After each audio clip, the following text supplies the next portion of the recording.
네, 최근에만 해도 무려 한 60만에 이르는 대군을 보유한 나라. 군대 지휘관들이 쿠데타를 일으켜서 해방 후 73년에 헌정사에서 무려 30년간의 권력을 장악했던 나라. 일제강점기를 벗어나자마자 이념에 따라서 나라가 두 개의 나라로 분리되었고, 3년이 넘는 기간 동안에 세계대전에 버금가는 처참한 내전을 겪었고, 지금까지도 휴전의 상태를 계속하고 있는 나라. 그러므로 언제든 무력 충돌이 벌어져도 이상할 것이 하나도 없는 나라가 우리나라 대한민국입니다. 이 전쟁에 대한 상시적인 위기감이나 트라우마 그리고 반공을 기조로 한 이 국가 차원의 혐오나 적대감은 권력의 양상을 왜곡하게 만드는 주 원인이었습니다. 우리는 아직도 이러한 후유증에서 벗어나지 못하고 있습니다. 그러니까 이러한 물리적 공포에 기반한 권력의 이데올로기는 이 군사 정권을 승인하게 만들었고요. 오랜 군부 독재에도 국민의 저항을 억누르는 기제로 작동하였습니다. 나아가 군사 정권은 온 국가를 병영으로 만들었고 국민을 군대식으로 조직하거나 군인으로 보았습니다. 그런 사례는 교련과 예비군이란 어떤 조직과 체계로 잘 드러난다고 말씀드릴 수 있을 것 같아요. 이 박정희 시대의 군사 정권은 이 국민을 군대식으로 개조하여야 할 대상으로 보았습니다. 이는 메이지 유신 이후에 일본이 근대화를 이루면서 소위 부국 강병의 시대를 열었던 상황과 유사합니다. 박정희는 여러분들이 잘 아시다시피 일제 때 만주군관, 만주군 장교로서 활동했던 사람인데요. 이 사람은 일제강점기 때 일본이 자국민과 조선인에게 행했던 것들을 그대로 답습하였습니다. 그러므로 군인이 된 국민은 이제 상시적으로 군사훈련에 동원이 되었고요. 이미 초등학교에서부터 시작한 민방위 훈련에서부터 군대를 제대한 성인 남성이 의무적으로 수행했던 예비군 훈련까지 끊임없이 전쟁에 대한 경계심과 훈련을 고취시키고 강화하였습니다. 그 남성의 경우는 16세 고등학교에 입학하면서부터 교련 시간이란 과목을 필수적으로 이수를 해야 했는데요. 대학에서도 마찬가지였습니다. 아직 청소년인 그들이 군대에 징집되기 이전에 이미 기초 군사훈련을 받아야 했고요. 사열이나 행진 같은 굴내는 물론이거니와 총검술과 총기분해 그리고 사격에 이르기까지 훈련소에서 받아야 할 교육에 시달려야 했습니다. 이런 이제 훈련을 지도하는 사람은 교사가 아니라 교관이라고 했었어요.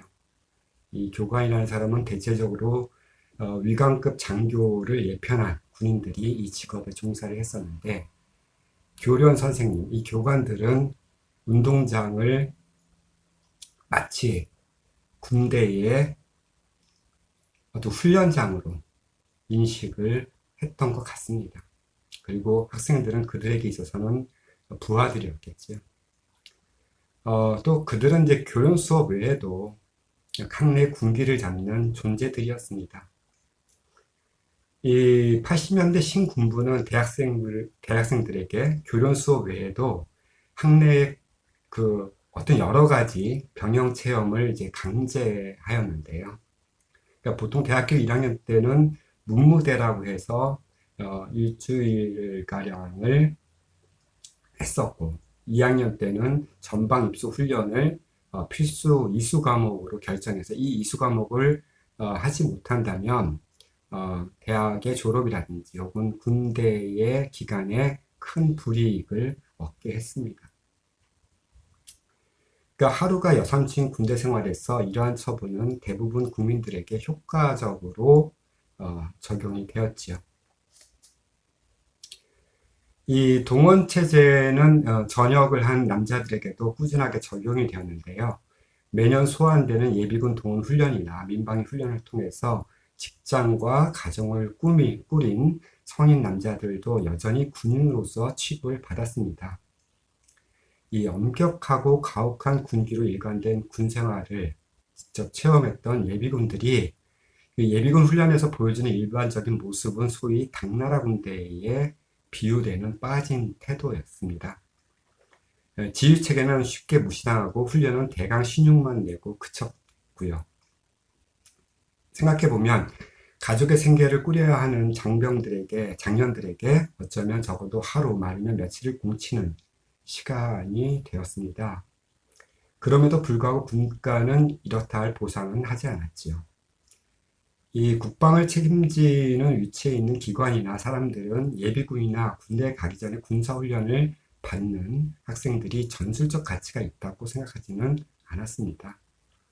일반 사람들도 그렇겠지만 이들은 전쟁 발발 시에 총알바지 정도로 소비될 것으로 예상하고 있었지요.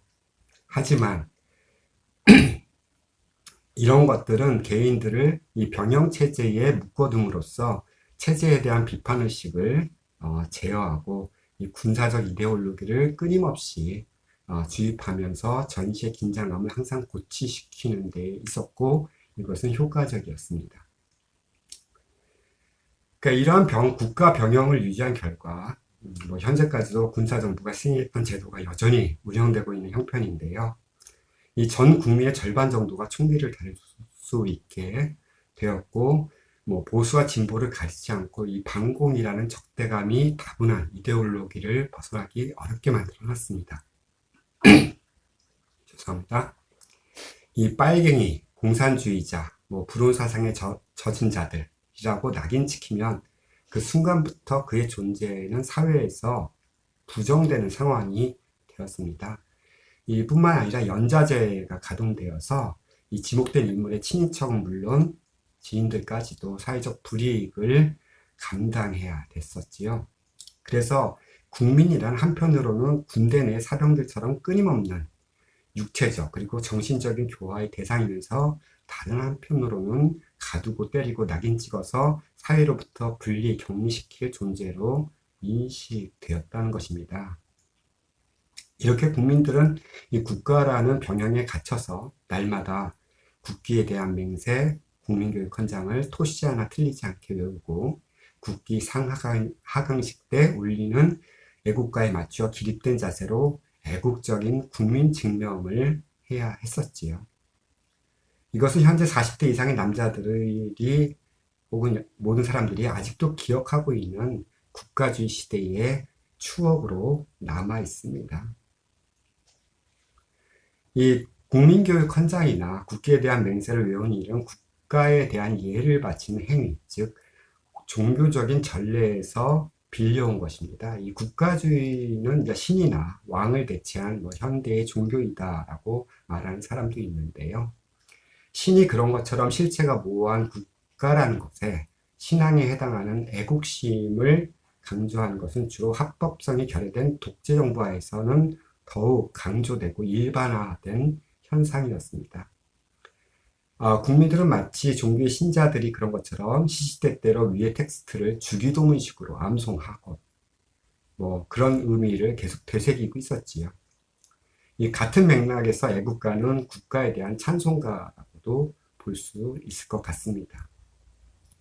조국, 국기, 민족, 충성 등이 줄기차게 언급되지만 정작 헌법이 정한 국가의 본질인 국민은 이 목록에 해당되지 않았지요. 그러므로 국가는 개인의 인권이나 존엄에 대해서는 어떠한 책임감도 느끼지 못하는 것 같았습니다. 이 국민들에게 국가를 유지하기 위한 4대 의무가 있지요. 교육, 납세, 병역, 근로를 이 국가는 지속적으로 강조를 하는데 이에 대한 보답이나 대가는 거의 찾아보기 어려웠던 것이 현실이었습니다. 이 교령과 예비군 사이에 대부분의 남자들은 군대에 가서 병역을 치르지요. 현재는 1년 6개월 정도로 줄었다고 하지만 제가 군대에 갔던 80년대만 해도 거의 3년에 가까운 시간을 군영에서 갇혀 지내야 했습니다. 보통 사람들은 이렇게 얘기하지요. 원하지 않는 시간에, 원하지 않는 장소에서, 원하지 않는 사람들과 함께 폭력적인 환경 속에서 국가에 대한 의무를 치르는 사람들이었어요. 그런 사람들에게 여전히 충성과 헌신을 요구하는 국가가 때론 매우 뻔뻔스럽다라고 할 수 있을 것 같습니다. 감사합니다.